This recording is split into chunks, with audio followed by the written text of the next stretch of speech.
kurikira ikiganiro umucyo mu muryango ni buri wa gatanu kuva saa moya kugeza saa 2 z'ijoro kuri radiyo Mucyo 102.8 FM.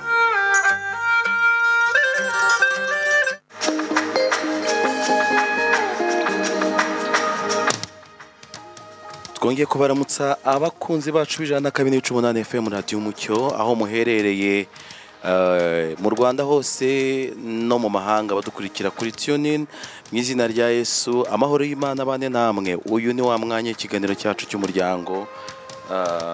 Imana ibahe umugisha. Mwakoze rero guhitamo kuba natwe kuri radiyo Mucyo.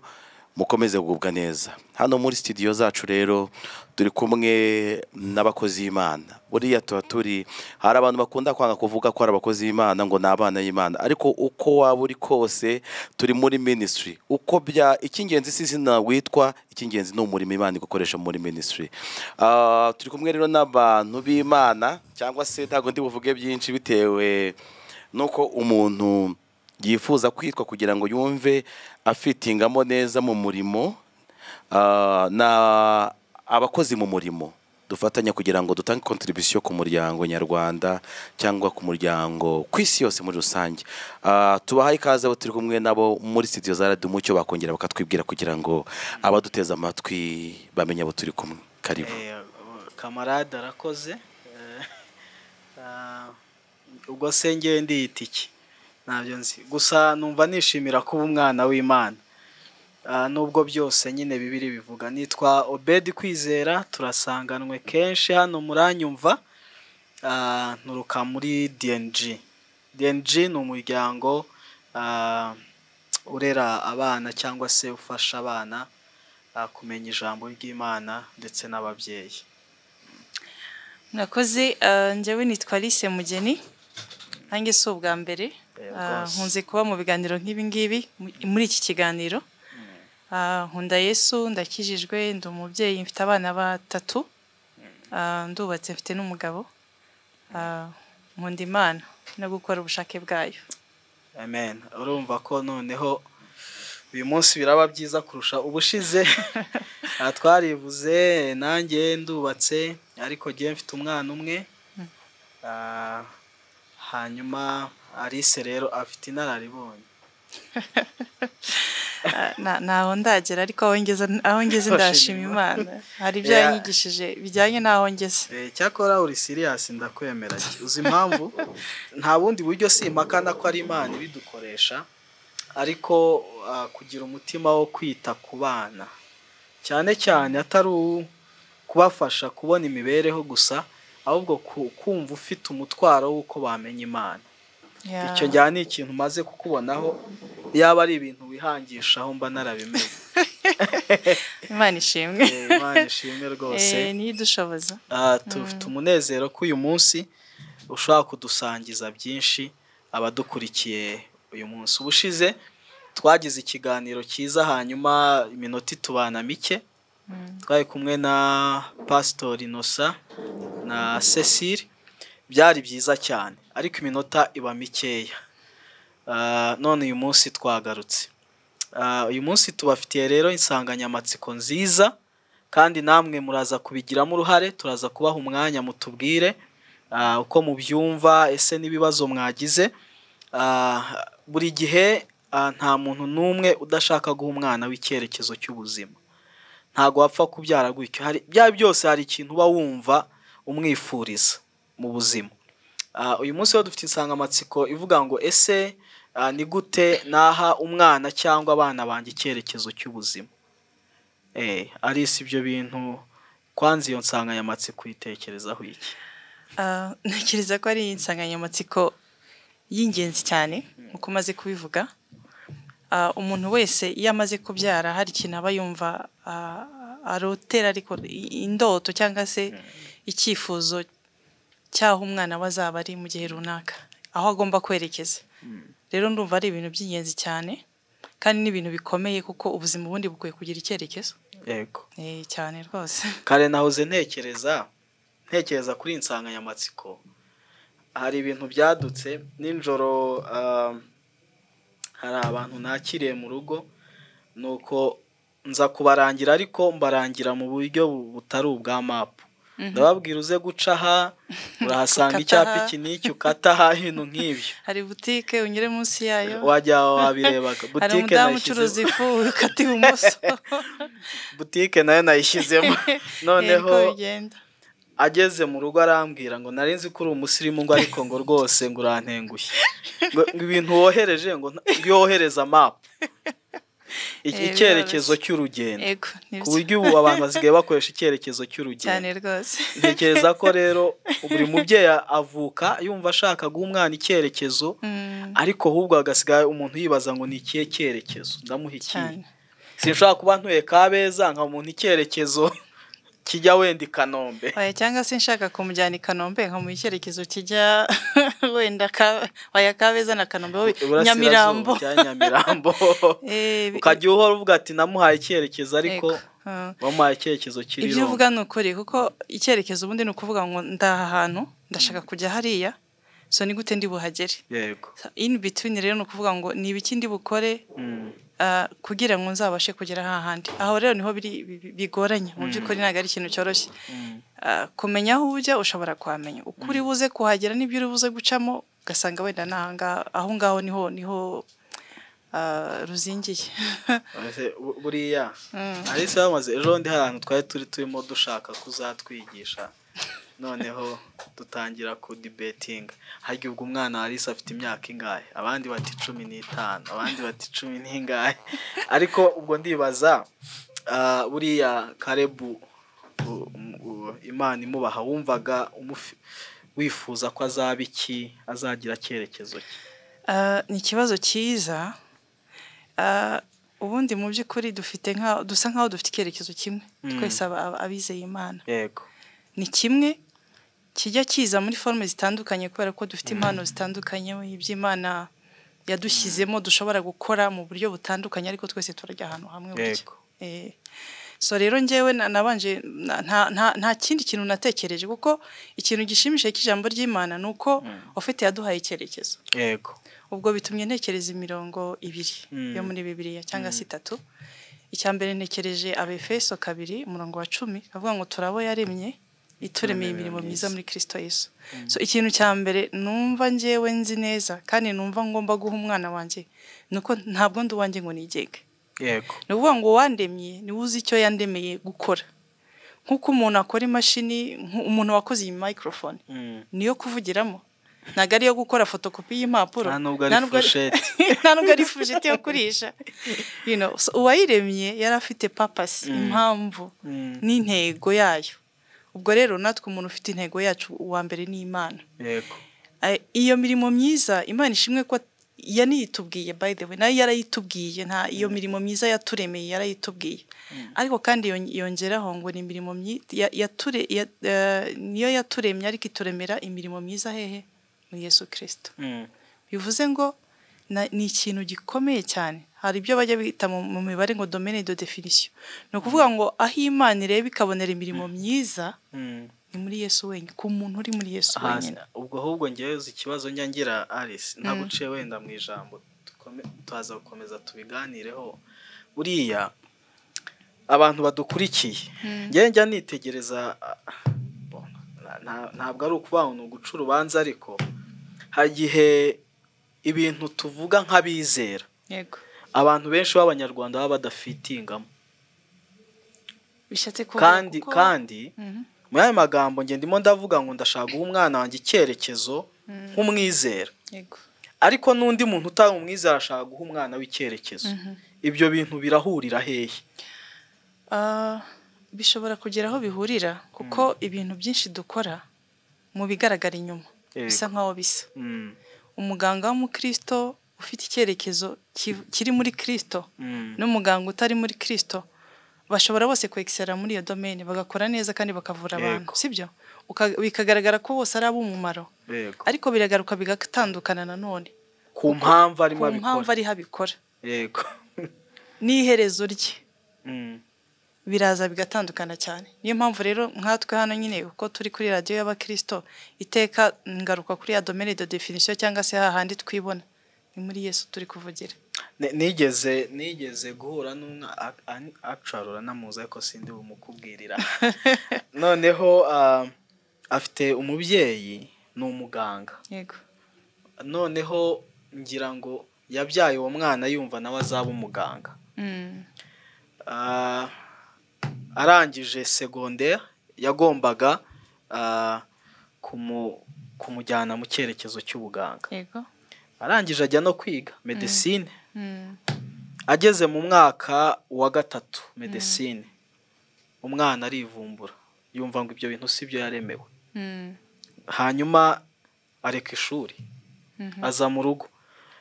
Umubyeyi ararakara, amafaranga nagutanzeho ibintu biracika. Umwana wati sinjyayo, ninajyayo ndajyayo kugira ngo nkunezeze. Ubwo ndaba nkwigira ntago ndibe niyigira. Ibi bintu bibi cyane. Ariko umubyeyi ageze wangira ngo aratsindwa ariko nabwo atabishaka. Umwana uzi ko yasubiye inyuma ajya atangira uwa mbere ariko yiga ekonomi. Noneho icyo gihe ariko byambereye isomo ndavuga what? Umubyeyi hari icyo atekereza ku mwana ariko gitandukanye n'icyo umwana yifitemo kandi akenshi ni iby'Imana iba yaramubitsemo. Ngira ngo sometimes n'impano ze. Yego, nicyo wari umuvuga. Rimwe na rimwe dushaka gukora amakosa. Nkunze ukuntu uvuze ngo hari Imana iremye umuntu ibifite icyo yamuremeye. Ngiye nk'umubyeyi nkeneye n'ubundi kubaza Imana uyu mwana wampaye wamuremeye iki? Muyobore ni. Yego. Ngira ngo ni ikintu gikomeye abantu bakeneye kumva muri iki gihe. Wari ugeze ahantu uvuga ngo umuntu ashobora kuba umuganga uvura neza nta kibazo, n'undi ubwo ari umukristo cyangwa atari umukristo bakora neza ariko bagatandukanira ku mpamvu. Wakomerezaho. Yego. Urakoze cyane. Icyo kintu uvuze kirakomeye kuko njya nibaza ngo kuki rimwe na rimwe ababyeyi dushaka guforosa cyangwa se gutegeka abana bacu ibyo bagomba kubabo. Akenshi hari igihe usanga bijyanye n'uko washatse ibintu cyangwa se n'uko wiyumva, cyangwa se ibyo wabuze ukabishakira mu mwana wawe. Ibyo wabuze. Cyangwa se ukumva ko nakora ibyo niho mu by'ukora azaba aguhesheje ishema. Ugasanga ntabwo ukiri gufata Imana ngo uyishyire hagati, ahubwo niwe wishyize hagati mu buzima bw'umwana wawe. N'ibyo wari uvuze nyine tugomba kwitondera cyane. Imana, aba bana n'ab'Imana kimwe nawe uri uw'Imana. Uko nkurikira Imana niko ngomba gutoza n'uyu mwana gukurikira Imana. Twese turi kuyikurikira tuyumvira umunsi ku wundi dukora ikishaka. Ntabwo umwana azaba njye sinzaba we cyane rwose. Ahubwo ubwo nkasigara nibaza ko hari igihe umwana aba ari muto atazi icyo guhitamo. Nabyo akenshi ni nako bimera. Uko umuntu agenda akura mu mpano ze bigenda bigaragara mu buryo bumwe cyangwa se ubundi. Ibyo yiga no mu ishuri urabireba ukareba ibyo atsinda cyane, ibyo atsinda buhoro, gutyo. Twe turabakubita iyo batsinzwe mu ishuri. Nabyo rimwe na rimwe kushyiramo akantu k'akanyafu bitewe niba arangara nabyo hari igihe bifasha, ariko inkoni nyine ntabwo ari yo yonyine. Threat niko navuga, ntabwo ari cyo kibasha guhindura umuntu mu by'ukuri, kandi hari n'ibyo atabashoboye rwose atazanashobora. Nabyo ni ukubimenya kuko twese ntabwo ariko twexera mu byo twize byose cyangwa se mu byo abandi bakora. Ibyo dushoboye n'ibyo tudashoboye. Nahoze ejo bundi hari umugabo w'umuzungu tuganira, ndamubaza abana bawe se bameze batarambwira ngo ubwo nexpectinga ko ari bumbwire ngo yabaye uwa mbere cyangwa wa kabiri cyangwa kangarambwa ati arambwira ngo ari muri grade runaka cyangwa green. Noneho ndabaza nti se kubera iki mubashyira mu ma grades cyangwa se mu ma class? Arambwira ati rega nta mwana w'umuskubaho. Nanjye ibyo ndabyemera. Nta mwana w'umuskubaho ashobora kuba ashoboye imibare undi ashoboye ibi. Kuko ntabwo bose bazashobora ibintu bimwe. Niyo mpamvu rero tubashyira mu ma grades. Uko agenda akura akagenda amenya ibyo ashoboye n'umubyeyi amuherekeza. Ariko twebwe iwacu Naha umwana azana biro tutaranamenya impamvu gahita ukubita ati nimba we wari umuhanga mu mibare ahubwo tukanababwira ko twebwe twatsindaga nta cyatunaniraga ababyeyi barabeshya cyane rwose njye mbona uruhare runini ruri ku mubyeyi cyane n'ubundi umubyeyi utazi icyo kintu ni nko kujya mu gihugu udafitiye mapu cyane bigasa nkaho ndabyaye ariko ntabwo nzi ngo uyu muntu ndamukoresha iki. N'ikindi kintu gikomeye kubera wenda kuba amateka yacu no kuba twabaye turi igihugu gikennye tukaba turi kuvamo buhoro buhoro hari igihe usanga intego y'umubyeyi ari imwe gusa ko umwana we azatunga amafaranga atazasubira ku isuka atazasubira mu buzima bubi yabayemo. Mbese umwaka azaba retirement y'umubyeyi ariko dufite n'imigani bivuga urukwavu rushaje rwonka abana. Nabyo ni ingenzi, umuntu agomba gutera imbere igihe cyose afite ubushobozi. Uko nagusanze uko ngusanze uyu mwaka utaha ukazaba warengejeho, ibyo ni ibisanzwe. Ariko nanone kugira intego, ubutunzi, kugira intego, title ngo ni dogiteri ngo ni minisita, nibaza yuko aho ngaho rwose atari cyo Imana idutegerejeho. Watangiye uvuga ko Imana iremye umuntu ibimwiremeye cyane rwose. Njye ntekereza ko no muri Bibiliya sinukashobora ko ari nko muri Amosi havuga ngo nzanira abahungu n'abakobwa banjye naremeye kumpesha icyubahiro. Yego. Ntekereza ko ngira ngo ari cyo kintu Imana koko yararemeye umuntu wese kuyihesha icyubahiro. Hanyuma rero iyo mbyaye naramenye ko ndi uwo guhesha Imana icyubahiro. Utoza umwana wawe. Ntoza umwana nawe kuzabaho ubuzima buhesha Imana icyubahiro. Ari naho cyagiye twigize guhera kera mu biganiro twagize ku mwana afite ikibazo cy'umutima, nk'uko twese tuvuka dufite ikibazo cy'umutima, atari umutima w'inyama, ahubwo twese tuvuka turi abanyabyaha. Rero uyu mwana nkeneye kumufasha ngo ahari Imana nibishima azakizwe. Mu magambo abantu bashaka kumva, azakizwe yizera umwami Yesu. Bibe urufatiro noneho rwaho ibindi byose ashobora kubyubakira. Cyane rwose. Urwo ni rwo rufatiro rwa mbere. Ni nka biriya nyine twari tumaze kubona mu Efeso ibice 2:10, imirimo myiza twaremuye muri Kristo Yesu kugira ngo tuyigenderemo. So naho ngaho rero ruzingiye. Cyambere ni ukumenya Kristo. Ndabona ari ikintu kigoye kuvuga kurera abana, kuvuga nanjye ubwanjye nk'umubyeyi ibintu nkora bidakorewe muri Kristo. Ngira ngo abantu bashaka kubifata nk'ubuhezanguni, ariko ngira ngo ibintu tuba tuvuga ntabwo ni ibintu tubaho, ni ibintu twe experiencinze. Hari igihe umuntu yaba avuga amagambo gusa cyangwa abantu bakavuga bati uyu muntu ni umunyedini cyane, ariko ngira ngo Alice igihe umaze ntabwo ari gitoya ku isi.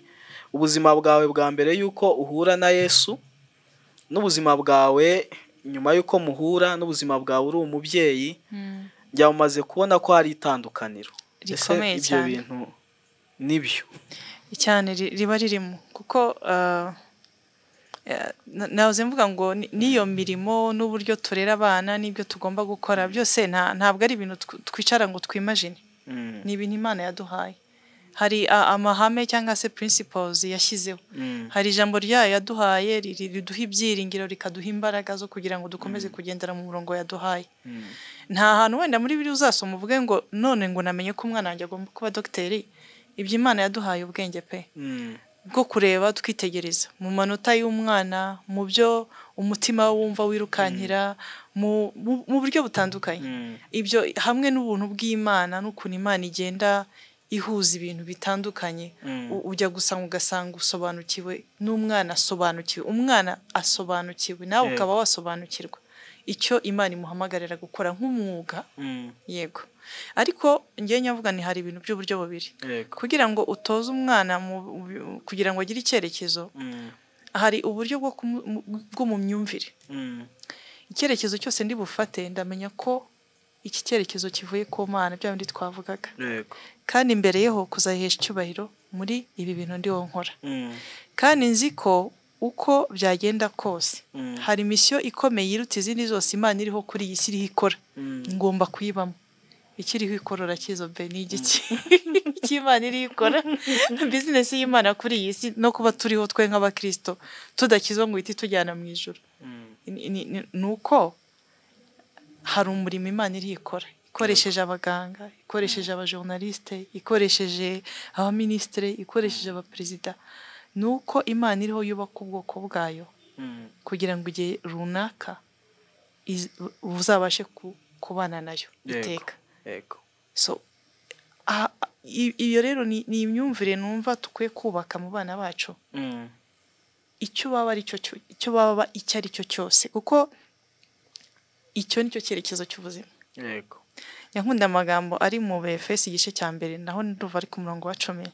Apo aravuga ngo Imana yatumyisha ubwiro bwayo. Ubwiro no kuvuga ngo ni ubwenge, mystery, n'ubwenge ariko bwari buhishwe. Aravuga ngo ubwo bwiro nuko Imana ibintu iri ikora byose ari kugira ngo umunsi umwe ibiri mu isi n'ibiri mu ijuru byose bizajye munsi y'ubutware bwa Kristo. Yego. Wenda nkanabihuza n'amagambo ari mu byahishuwe nduva ari ibice 7 umurongo wa 9 aho bavuga ngo mbona abantu ntabasha kubara ngo b'amahanga yose, amoko yose, indimi zose bambaye ibyera bari imbere y'intebe y'ubuntu. Bivuze ngo hari Imana iri ikora iriho yubaka ikoresheje abaganga, ikoresheje abacuruzi, ikoresheje abarimu, ikoresheje buri muntu wese wayizeye, buri impano yose Imana yatanze. Umuhinzi, yes, umudozi, cyane rwose, no kuvuga nta muntu receptioniste bose, nta muntu ukora muri hoteli, cyane rwose, ministry, deputy, ukubura ku muhanda, president, cyane rwose, ku buryo ntabwo wavuga ngo umukanishi cyane rwose, umunyonzi w'igare ku buryo udashaka kuvuga ngo hari aho nshaka gukwepera ibi bintu. Oya, ntibishoboka. Kandi uwakuremye niyo business arimo, nicyo cyerekezo cy'isi n'ubuzima, ikintu cyose kibaho buri munsi cyose aba ari kukijyanisha hariya. Nakaga kubaho ngira ngo icyo atari cyo cyerekezo cy'ubuzima. Nakaga gakomeye cyane. Nkabaho ndiho kujya nkore ubutunzi bumutunzi uhambaye. Icyo kintu ni cyiza ntigihagije ariko. Ni cyiza ariko ntigihagije. Mbeho ndi icyamamare. N'aba bahanzi. Byakumarira iki? Umwana agira iki agakura yaba umuhanzi akamamara tukishima tutiyamamaye. Bigasa nkaho kwamamara aricyo cyari nicyo yavukiye. Ariyo ntego y'ubuzima. Niyo ntego y'ubuzima yavukiye kwamamara. Yes, ariko ufite ugarutse ahantu uvuga ngo ibindi ho nkora bifite umumaro ki mu bwami bw'Imana. Yego. Yego. Wowe nk'umuganga, wowe nk'umuntu uri gukubura ku muhanda, ibi bintu ndi ho nkora bifite umumaro ki mu bwami bw'Imana. Ese biri kugirira abana b'Imana neza? Ese biri kugirira abantu b'Imana muri rusange neza? Nibaza kubwirwa Yesu byorohe. Ese hari uburyo ndi kubikora mu kubikora nkagira abo mpura nabo nkababwira Yesu? So nicyo nigize ko gutangara. Urabona izi interview bakoresha ku maradiyo, ku mateleviziyo z'abahanzi, noneho babaza, yari umuntu ukiri muto w'umujene, bamubaza bati se intego yawe ni iyihe? Arababwira ati jewe intego yanjye ni ukwamamara.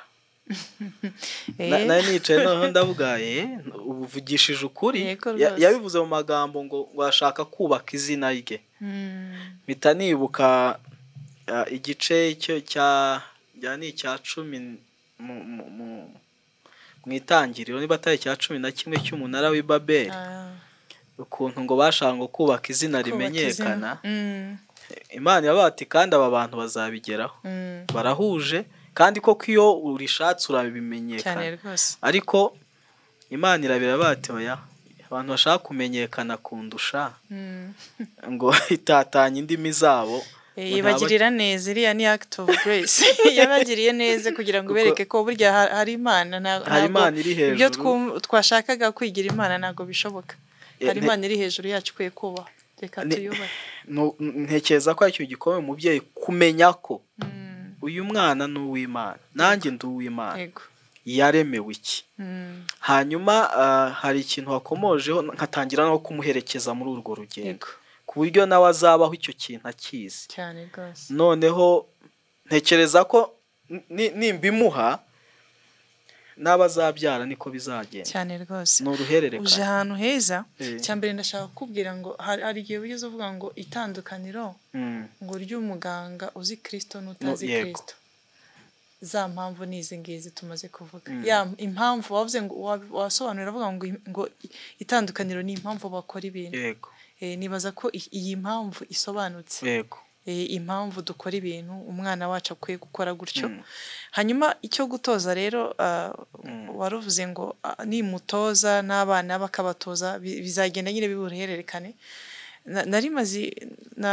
Narindi gusoma muri ibi bitabo 5 bya Bibiliya bibanza cyane cyane ariko gutegeka kwa kabiri kuva noneho nitegereza ase wundi kuki usoma Bibiliya gusa ari ntago nsoma Bibiliya gusa cyane kuki uyirifaringaho kurusha ibindi none se ko twavuze ko ariyo yaturemye imirimo myiza urumva ntagiye muri manueli nazamenye icyo nkora gute niko niho kozana ikimashini gifite option nyinshi cyangwa se ibintu byinshi gikora kiba akenshi bizana ibimashini byose bizana n'urupapuro rusobanura uko bikora ko kizakora yahaze rero nanjye umuntu burya ni imashini nini cyane ikomeye no kuvuga ubwo rero ntagiye nsoma se wandemye ibyo yandemeye ubwo nabahone nazamuhagara imbere nkamubwira gute urupapuro ruyobora imashini yitwa umuntu gukora ni Bibiliya cyane rwose birantangaje ndumva wagira ngo n'ubwa mbere numvishe ibyo bintu ahubwo nanjye rwose ndumva ubivuze neza cyane bisobanuye neza ni urupapuro ruyobora imashini yitwa umuntu ni Bibiliya kuko wayikoze hari imana ni rwo rupapuro yatanze nuko arimo usoma yes yego noneho ndeba ukuntu Imana yafataga umuryango w'Abalewi na Aroni abamukomokaga bose bagombaga kuzajya batanga ibitambo byoswa by'uburyo bwose noneho abandi Abalewi nabo babagamo imiryango itandukanye abashinzwe se gukora amasuku abashinzwe se kwakira ibintu byaje mu rusengero harimo imibavu amavuta ibyo byose byakoreshwaga mu rusengero bakamenya navuga ngo bakita kuri stock n'abandi benshi n'abazafu baririmbaga none ukareba ukuntu yabishyizeho nk'imiryango no kuvuga ngo azafu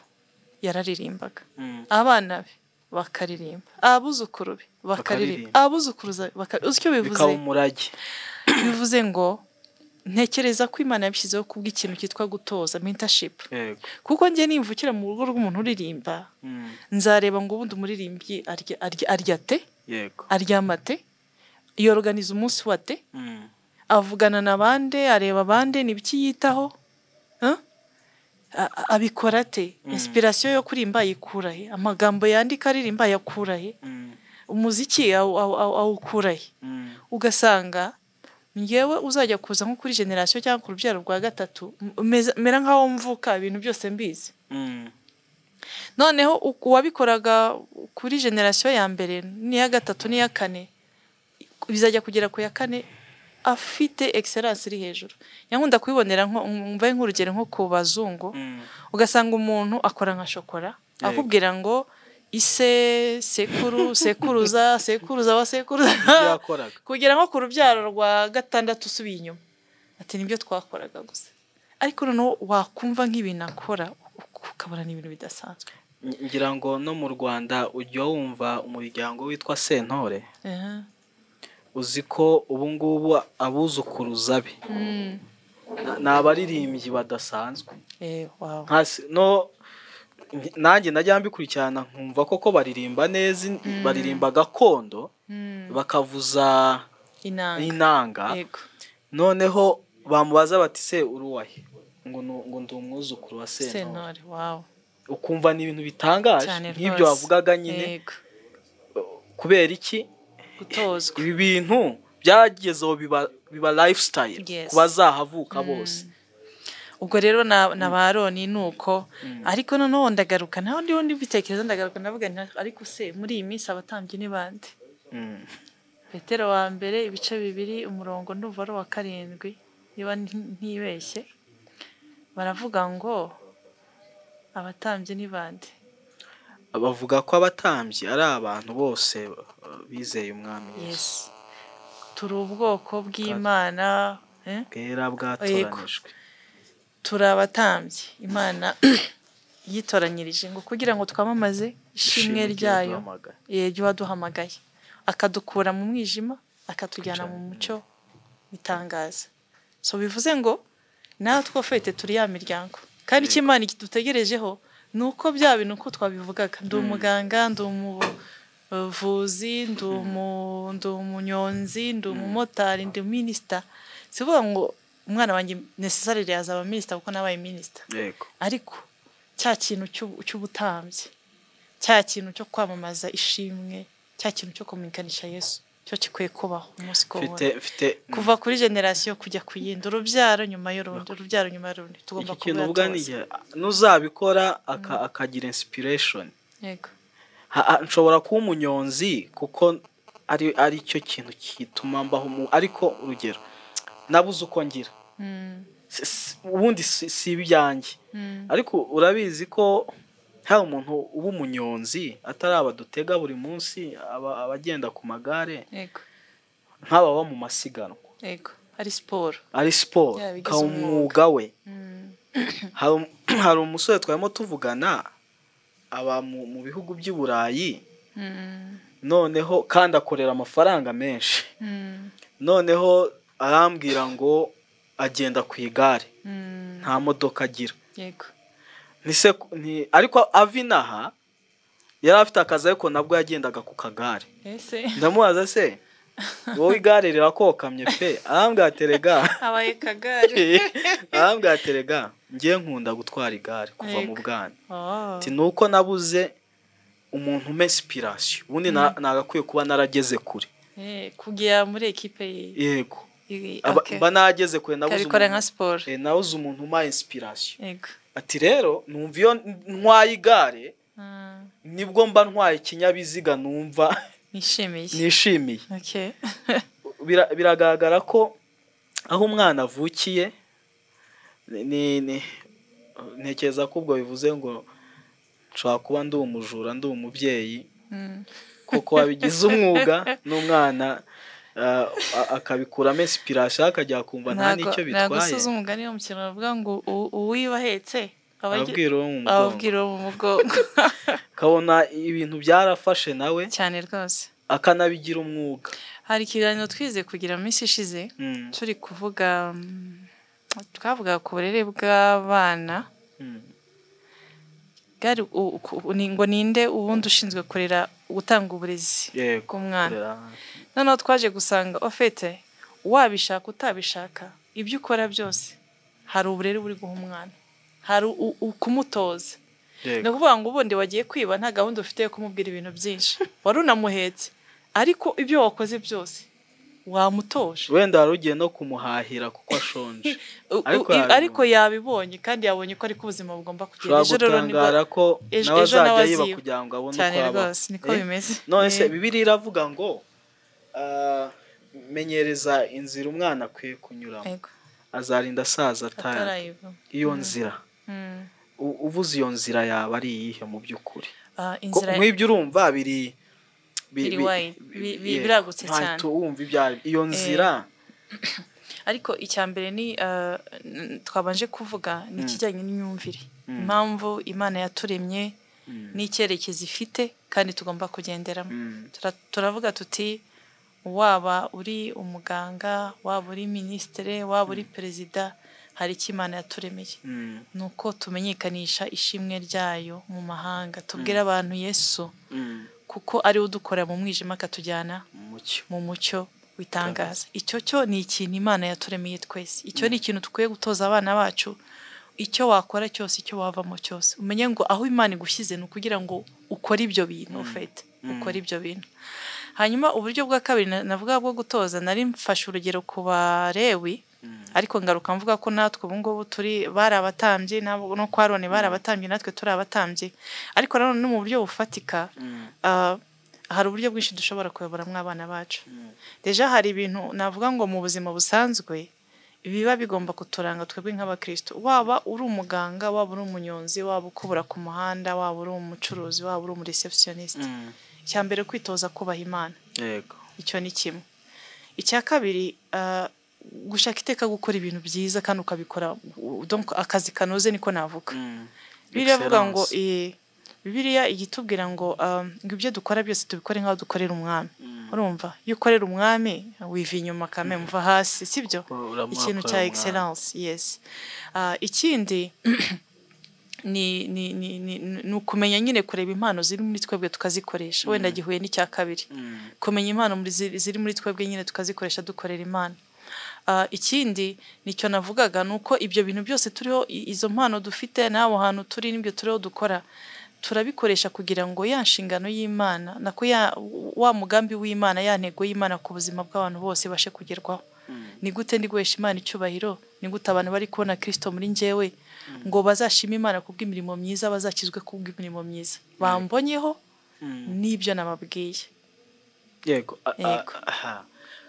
ari uzi kubu reka nkubaze urabona iyi radiyo mirumvwa n'abantu batari bake ibyo byose nicyo ntekereza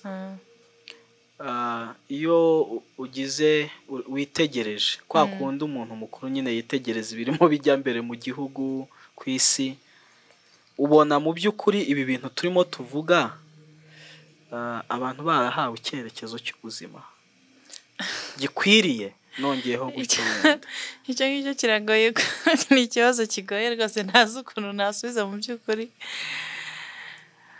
ariko kuko urumva turimo turataka ibigo biruzuye by'abana birunduriye mu bimogi abirunduriye mu busambanyi mu butinganyi mu mayoga yewe uvuze na excellence n'abakora ukabona ufite abakozi ariko wareba ukuntu bakora gasanga ntago biri ku wapi ukabona ukibaza harya abantu babonye icyerekezo cy'ubuzima ntekereza ko uburyo bwiza bwo kugisubiza ni ukuvuga ngo nyine ibyo ngibyo ahubwo bikonfirima yuko imirimo myiza yose iri muri Kristo Yesu yego kuko muri Kristo nta rumogi muri Kristo nta bunebwe ni icyaha uzi ko ari byo muri Kristo uri muri Kristo neza reka mbivuge gutyo nabyongereye kuko n'igihe uri mu idini utari muri Kristo no mu gihe cya Yesu hari abitwaga ngo nabigishwa be kandi baragenda bamuvaho ariko bitwaga abigishwa be so bivuze ngo umukurikiye by'ukuri umwigishwa we w'ukuri ntabwo ajya muri urwo rumogi ntabwo ari buze uzi kujya ahantu gusaba serivisi umuntu akagusuzugura ntabwo ari buze gusuzugura usenda asuzugura umuntu w'abandi kubera iki koko mpabereye Imana so rero ntekereza ko Bibiliya burya ifite ikintu gikomeye cyane birababaje ko akenshi tukunze kwireba dushaka ngo dukemure ibibazo bifatika amafaranga cyangwa kujya gusenga dushaka ijambo riduhumuriza ngo turabona akazi turabona amafaranga ariko guhinduka mu bitekerezo nibyo by'ibyo ngibyo nyine tukaba abantu bameze gutyo wigize hakubanza ari wowe hari numva twaheze kuganira ukambwira ngo abantu bafata Bibiliya nka firigo cyane rwose numva rero bambwira icyo kintu ngo cyane ajyamo agakuramo fanta nimba ari ashaka cyaka yawurute kako kanya nyine ubundi ukikomereza uvuze ikintu gikomeye nimba koko turabo Imana yaremye ituye myiza muri Kristo kandi muri Kristo hakaba nta busambanyi bubamo nta businzi ni ikimenyetso simusiga yuko koko aba bantu babura Kristo cyane rwose urakoze cyane bivuze neza cyane none se ubwo bisobanuye ngo ababyeyi nibo batigeze bakora ibyo bagomba gukora cyo ni ikibazo kigoye kugisubiza burya umuntu atanga icyo afite icyo ni kimwe arya Steven urabyibuka tuvuga ngo nta muntu watanga icyo adafite ndabyibuka rwose Alisa bigarutseho kandi yari ahari yes hari utagifite nyine ntiwagitanga ariko hari byanakugora byakugora cyane ariko bibaho umuntu nawe burya iyo umuntu yatojwe nyine cyangwa yigishijwe aramenya yego hanyuma par experience akaba yawubuha yego ariko bigora cyane uhabwa kuruta ko wamubera icyitegererezo yego bya bindi ngo ibyo mvuga ariko byamugora cyane urimo ushaka guha ibyo bintu mu gihe cyose utari byo yego nibyo urakoze cyane nuvuga ngo ubuzima bwawe buhabanye n'ibyo uvuga byamugora cyane kubifata nawe kugira ngo kuko ushaka kugira ngo abe bya bintu urimo urashaka kumushepingamo yego noneho rero iyo nyine urugero yakabanje gufata ni wowe yego ni wowe kuko uri icyitegererezo cyane muzarebe nubwo waba uri umwarimu uzi ibintu bimeze bite ariko ukaba ufite imyitwarire ituma abanyeshuri batakwiyumvamo ntabwo bafata ibyo baba bati ni umuhanga ariko ntabwo bakunda n'isomo ryawe rero batarikunze ubundi niyo fondasiyo cyangwa niwo musingi batarikunze rero ntabwo barimenya ntibatsinda rero na wa mwana nawe wa muntu ukeneye gushepinga ngo abe umuntu runaka wakabanje kuba wowe uwo nguwo ushaka kumushepingamo bikamworohera kwigira kuri wowe aho kugira ngo umupakiremo ibintu byinshi cyane yego cyane rwose uraje ukomeze katwumve aba bantu 078 710 6 muduhamagare 078 710 yego 24 muduhamagare yego hanyuma baduhamagare hanyuma nabo batubwira ibi bintu turimo tuvuga twayobye cyangwa wenda ikindi naba nongeraho nuko nta utanga icyo adafite ariko nanone niba hari umuntu uri kutwumva akaba yumva kuko nawe akeneye Yesu ntaze gucikanwa rwose bizamugira umumaro kandi bigire n'abamukomokaho ikindi nuko nanone ntabwo dutanga agakiza ushobora no kuba umuntu ukijijwe ushobora gutanga imico myiza pe n'umwana akayifata ariko agakiza n'Imana igatanga mu gihe cyayo ibyo ntibikoye inshingano zanye nk'umubyeyi zo gusenga cyane ntarambirwa no kubwiriza ubutumwa umwana wanjye cyane cyane akajya anabona ko Kristo mukunda amushyize hejuru ega niyo nshingano yawe ya mbere umwana we environment aho ari aho yirirwa abana bamo nawe bishobora kumukurura ariko nibura akaba afite kwakuri niba ngo menyereza umwana wawe inzira akwiye kunyuramo ngo azarinda asaza atarifuza kuyivamo cyane abete nuba mwiza umwana wawe azashaka gusa nawe yego azifuza gusa nubwo yagira ibimutwara ariko azaba afite ako kantu abenshi ubona yuko abenshi par experience wenda tugenda tubona niyo agiye akigira nabi niyo atanye ariko abafite ukuntu agaruka yaza afite ukuntu hari ibibakora n'ibyo adashobora gukora hari akantu kameze nk'umugozi gakomeza cyangwa akanabikora ariko ukabona afite remoro kera nanyoye urumogi ati ntemukiye ariko ndimo ndahemukira papa ibyo muvuga mavuganye urumva nanyoyeho urumogi kagira inkuru nanyoyeho urumogi ariko ngira umugisha sinaba addicted kubera ko narusangiyaga na mukuru wanjye wo kwa data wacu ariko chef wa team yari umuntu mukuru wabatozaga we yatubwiye ko yarunyoye kuva primary ayewe aratubwira ati jewe napfuye mpagaze ntabwo nshaka kurureka kereka Imana irunkuyeho ariko abwira mukuru wanjye ngo ubwire murumuna wawe ngo iyo mbarebye mbona ibintu mukora atari ibyanyu ariko yabivuze mu mitima yacu umutima wo kwiwacu ibyo bintu tutabihabonye udukurura twajya kunywa urumogi tukumva umutima watubwira ati ibyo bintu si iby'iwacu tukumva twabuze uko tubivamo kubera ikigare ariko akagira umutima udukurura aza kubimbwira rero ngo noneho yambwiye ati tubivemo ati ibi bintu murimo si ibyanyu napfuye mpagaze mu bireka umwambaro wanyu tubireka dutyo ntitwaba addicted nicyo wari urimo uvuga ko ako kantu gahora gahari. Yego. Kavuga bati ibyo bintu hari ibyo wabonye kwa Niseti Narisi. Yego nibyo rwose. Ku buryo icyo akoze cyose ako kantu karimo wigize ubona babigenza uko, wigize ubona babigenza uko, wigeze ubona babigira ubuzima. Babigira ubuzima ibi bintu bigasa nkaho ako kantu gashobora kurusha imbaraga isi yindi mukurura, ntabakijijwe yego, ariko nibyo ibyo bikaba ari imbaraga z'ubuzima umubyeyi yabanyeho n'umwana. Cyane rwose, ibyo ni ukuri, ibyo ni ukuri. None ubu hano hashobora kuba hari umuntu uvuga ngo abati byararangiye byararangiye narabyaye ariko sinareze ko bikwiriye, sinatanze icyerekezo cy'ubuzima. Ashobora kuba arimo anarwana n'ingaruka n'umusaruro w'uko atareze uko bikwiriye cyangwa atatanze icyerekezo cy'ubuzima ku bana. Arimo avuga ati ibyo mwe muvuga nibyo ndabyumva ariko ntacyo mfite nabikoraho.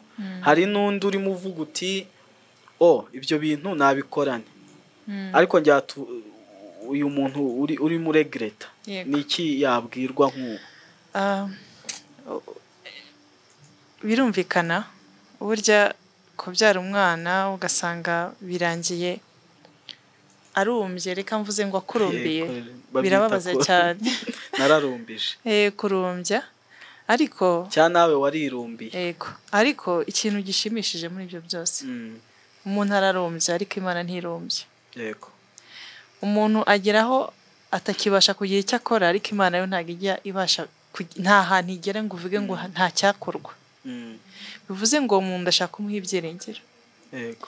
Ashobora kuba atabwira abana be ngo muze mbabwire, ashobora kuba atabwira abana be ngo mureke ibyo bamwumve, ariko ashobora kubwira Imana yabaremye. Yego. Mu gusenga no kwizera, Imana ibasha guhindura ibintu, ibasha kuzura ibyapfuye, ibasha kurandura ibipfuye, ibasha kongera kurema ibintu bishyashya, ngo iravuga bikaba, ngo yategeka bigakomera. Donc hari ibyiringiro mu Mana byinshi, ntacike intege, ntiyihebe. Biramutse ari umusaruro. Byandi twavugaga, abana banjye bakaba babayeho ubuzima budakwiriye kuko ari bwo nabahaye, nanjye ari bwo ndiho. Yego. Bisobanuye ko nawe Imana iracyashaka kumwakira. Cyane rwose, kimwe n'abana be. Kimwe n'abana be. Cyane rwose. Yesu bamuzaniye umusambanyi, ukuntu yagiye kwa Bazakayo, abakoresha b'ikoro. Muri Matayo 11 anavuga ngo yemwe abarushye n'abaremerewe, muze munsange ndabaruhura. Muze munsange ndabaruhura, ngo mwemere mu abagaragu banjye, ngo munyigireho kuko umutwaro noroheje mu mutima kandi umutwaro wanjye utaremereye. Mu yandi magambo, ushobora kuba umaze imyaka myinshi unaniwe n'abana bawe warabananije, ariko iminsi isigaye yo kubaho igatanga itandukaniro kurusha iminsi mumaze muri. Cyane rwose. Ngira ngo nicyo kintu twababwira. Sinzi nimba hari abantu bashaka kutuvugisha mu minota mike dusigaranye. Ni 078 710 323 mu gihe twitegura gusoza ikiganiro cyacu.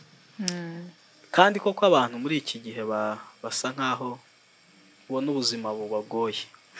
Buragoye byo, isi iragoye, ubuzima buragoye, ariko Imana irahari. Buriya Satani ajya aturiganya umwanya wo kubana n'Imana no kwegera Imana, kuko azi ko ariho honyine dushobora gukora imbaraga zo guhangana n'isi. Mu minsi ishize hari umuntu nabonye avuga ibintu numva ndatangaye kandi numva ni ukuri. Avuga ngo kimwe mu bintu bizaducira urubanza ko dufite umwanya tutahaye Imana cyangwa se tutakoresheje neza mu buryo bukwiriye, ati ni social media. Cyane. Ati umwanya muzimaraho mureba amafoto, mureba amablage, mureba ibintu bitandukanye bipfuye n'ibizima. Ati ibyo byonyine birakorega yuko wari ufite umwanya wo koza imbere y'Imana ngo yibwire ibyo uri kurwana nabyo, wisaba imbaraga, ikurwanirire, ariko ntabwo wigeze ubiha umwanya, ntiwigeze ubiha agaciro. ikibazo si byari umwanya, ikibazo ni uko utabihaye agaciro. Yewe kandi koko hari n'igihe ujyaho kugira ngo bise nk'aho bikavaringa ibibazo ufite, ariko n'ubundi sitiri biragaruka. Cyangwa se ibibazo nk'uko wari umaze kubivuga birangirizwa yemwe abarushye n'abaremerewe muze musange ndabarihura, ntabwo ari kuri telefone. Bigasa nk'aho urimo wongera ngo ibibyimba mu binyoro n'ubundi social media nayo ikakugira imbata cyane rwose, ukarushaho kuba imbata. Ariko birumvikana droge yose irangira ibaye imbata, ubaye imbata, kuko ubwo ni nko kwidroga, ukagenda ugaseka cyangwa se ukareba movie ugaseka ukibagirwamo gake, ariko uko byagenda kose. Rero hariho intekereza ko n'abarimo bagerageza bamaze kubimenya ko abana ari ab'Imana, natwe turi ab'Imana, aricyo cyerekezo dukwiye guha abana cyo kubaho ubuzima buhesha Imana icyubahiro muri Kristo Yesu. Ariko nabyo ntabwo ari ibintu byoroshye, ugiye bibona ukuntu bivunana, birushya, kumva rimwe na rimwe ucitse intege, kumva ntibyashoboka, bo n'icyo umuntu ashobora kubabwira iri joro. Nabyo ni nk'ibyo byose twavugaga. Abarushye n'abaremerewe nibaza yuko barimo kategori nyinshi. Hari abarushijwe n'ibyaha kuko bari mu mwijima, Yesu arabaruhura. Hari abaruhijwe n'uko bafite abana bigoye kubigisha, kubatoza inshingano, gushaka amafaranga yo kubabeshaho, kubabwira ibyo bintu, kugira ngo babyumve, kugira ngo babigenderemo, nabyo biraruhije. Kubabera icyitegererezo n'ibyo nabyo biraruhije. Uzi ko ubu ntangaye ko ari ubwa mbere numvishe ko cyanditswe gifitinga muri izo context zombi. Kuri pe dukeneye kuruhurwa na Yesu iteka pe. Nabo bakwiye gusanga Yesu, icyo gisubizo. Icyo gisubizo gihari. Dusubizamwe imbaraga tugakomeza urugendo. So ngira ngo turimo tuhagana ku musozo. Alice, ni iki ngiye kuvuga ngo nk'aya magambo ya nyuma ya Yesu ku musaraba, ni iki twabwira abantu dusoza hanyuma tubasengere dutaha? Urakoze. Ndavuga pardon, ndagaruka ku murongo natangiriyeho. Turaba Imana yaremye, turemeye imirimo myiza muri Kristo Yesu. Icyerekezo cyacu ni mu Mana, nta handi tuzakibonera ni muri Kristo Yesu. Kumwakira, kumwumvira umunsi ku wundi, kuko aratuyobora. Yakuyobora mu buganga, yakuyobora mu kuba minisita, yakuyobora kuba mu journaliste, ikintu icyo ari cyo cyose naho ngaho. Niwe waturemye, niwe dukurikira, niwe twumvira, niwe cyerekezo cy'ubuzima bwacu. Iyo umuntu atarimo abaho icyo, ntabwo aba arimo kubaho uko Imana yamuremeye cyane rwose. Kuko ntabwo ubuzima burangirira aha ku isi,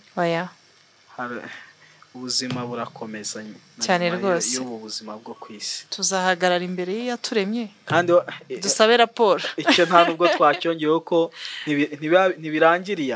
Reka da, ntabwo ari birangiriye. Niyo mpamvu icyerekezo cyari cyo kigomba kuba icyacu, kuko hari ahari kutujyana. Rero nituhagera tuzavuga iki tutarakurikije ibyo yaduhayemo. Option ni ugushaka kumenya ibyo bintu cyane rwose, kuko amaherezo tuzahagarara imbere, uzamugera imbere, tutange raporo.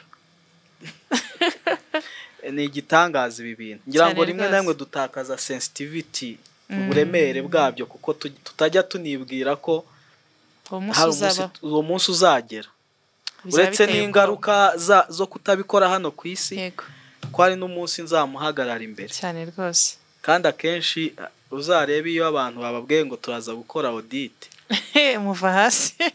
Sinzi niba ba Steven hari ujya bakora audit, ariko iyo bavuze ngo no cyane yuko mu mafaranga musinzira. Kubera iki? Ukora uko ushoboye kubera iki? Kubera audit. None twe wanza tutibuka ko hari umunsi wa audit. Imana idufashe rwose, ibintu biraremereye cyane rwose. Mbere yo kuvuga ngo yes, ni ukumvira Imana, ni n'umusaruro. Sinzahora ndira kuko umwana wanjye yabaye umusinzi, yabaye iki. Nabyo ni inyungu dushaka kugira, ariko n'inyungu z'uko nzahagara imbere y'Imana nta kimwaro cyane rwose. hari umuntu waruhamagaye Steve aragiye yongera turamwakira nuko ndebe minota nayo yagiye yatugendanya ahubwo dusonge dusoza amasaha yego Alice wasenga Imana ndumva ibi bintu byari deep byari birebire abadukurikiye mushobora kujya kuri YouTube channel y'Umucyo Radio hanyuma mugakurikira iki kiganiro mukacyumva neza mwitonze naye njya nsubira inyuma nkabyumva nkavuga uziko harya ngiye ibi bintu wabyuzaho nkareba ukomeze ko mpagaze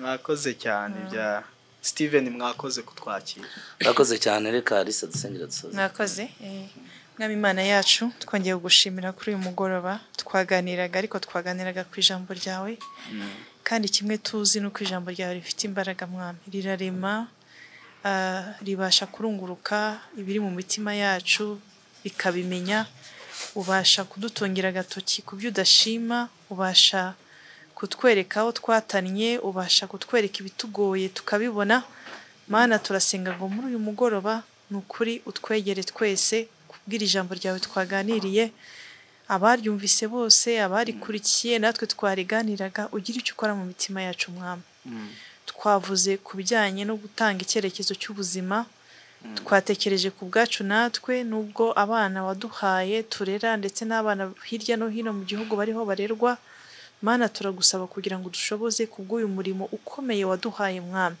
kugira ngo icyerekezo ibyo wowe ushaka kandi waturemeye ari byo tugendera mu Mana Bibiliya tubwira ngo hari imirimo myiza waturemeye kugira ngo tugenderemo muri Kristo Yesu Mana turisengeye uko turaha dusengeye abadukurikirana dusengeye nawo dutoza kugira ngo mwami udushoboze tudatwarwa n'isi bijya byoroha cyane gushaka ubuzima bikaba ari byo biza bikaba imbere yacu tukibagirwa ko uwaturemye hari ibyo yaturemeye birenze aho ngaho Mana dushoboze rero kujya tubyibuka kandi duha imbaraga zo kujya tubigenderamo twavugaga ngo hari abavuze ngo twaracikanwe byararangiye twararumbije Mana bo turabakweretse turabibutse mwami tubaje gusengera abantu bose babyumvise bakumva ngo burya intego y'ubuzima iri muri Kristo ariko agasanga atarimo ahari hose Mana uwo ari we wese wakomanze ku mutima turamusengeye ngo mu izina rya Yesu afungure umutima we maze nawe winjire umubere umwami umuhagakiza umukize umumurikire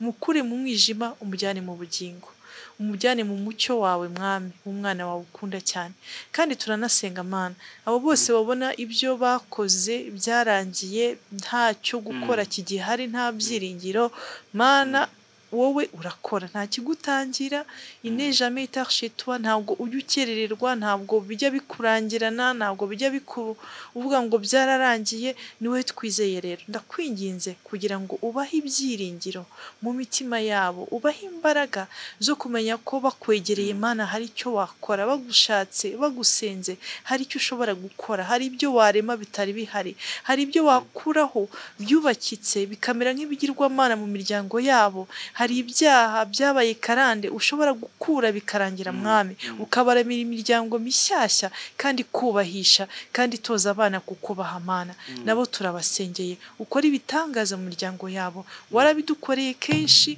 wabikoreye benshi twagiye twumva Mana nabo bahibyiringira by'uko ushobora kubibakorera kandi Mana ubibakorere urakoze rero mwami komeza kuduha umugisha komeza kugukunda n'ukundi ijambo ryawe twakomeje twumva yuko ubuzima bwacu bwose nta handi dushobora kubukura cyangwa se kubugendamo neza buretse kumenya Bibiliya ndetse no kuyishyira mu bikorwa turagushimiye rero umugisha iradiyo umugisha abayikurikirana umugisha ubutumwa bwawe bwiza bamamaza bukomeze kogera ndetse kugera no hanze Mana y'igihugu no ku mpera z'isi mu izina rya Yesu Kristo umwami wacu Amen.